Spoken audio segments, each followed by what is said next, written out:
This is the only level in Mugshot's world that actually is a casino. And originally, when we had set off to make Mugshot's world, it was all going to be casino. We just sort of weren't that interested in doing a whole casino world after doing one. So we had to find lots of stuff around it. That's why we have buildings outside of it and the rooftop on top of it. Well, it was just more interesting going through the urban environment than it was kind of making your way through these slot machines and dodging the gangster dogs.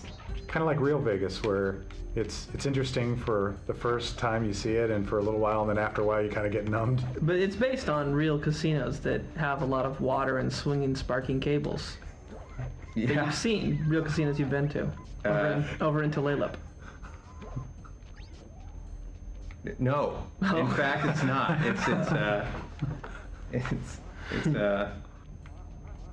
It's not.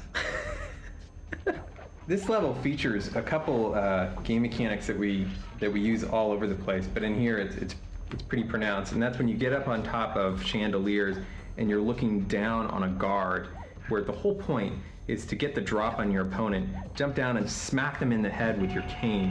I think this was the first place we did it, and we use it all over the game, but there's some pretty clear examples in here. And oddly enough, even though you're many, many feet away from your opponent and you can go anywhere, whenever we see people playing, they instinctually bash people in the backs of their heads from above, so it seems to be pretty core to human behavior. Another very core Sly Cooper kind of gameplay concept is what we call M+1, an M standing for mechanic.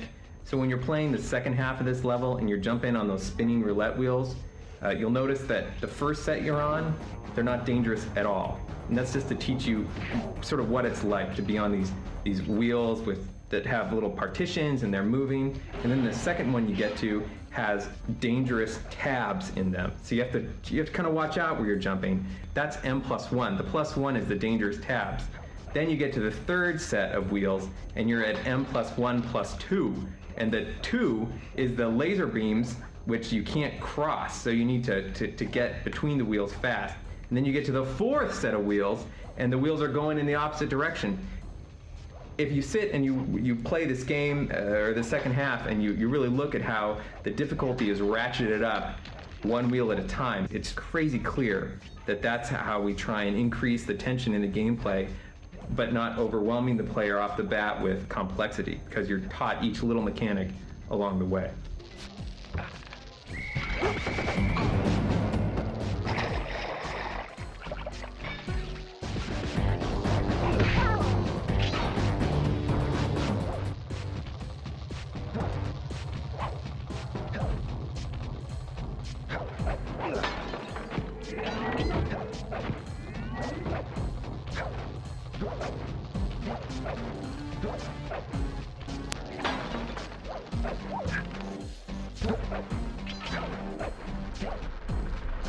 Sly, this giant roulette wheel is spinning too fast to jump counterclockwise around it.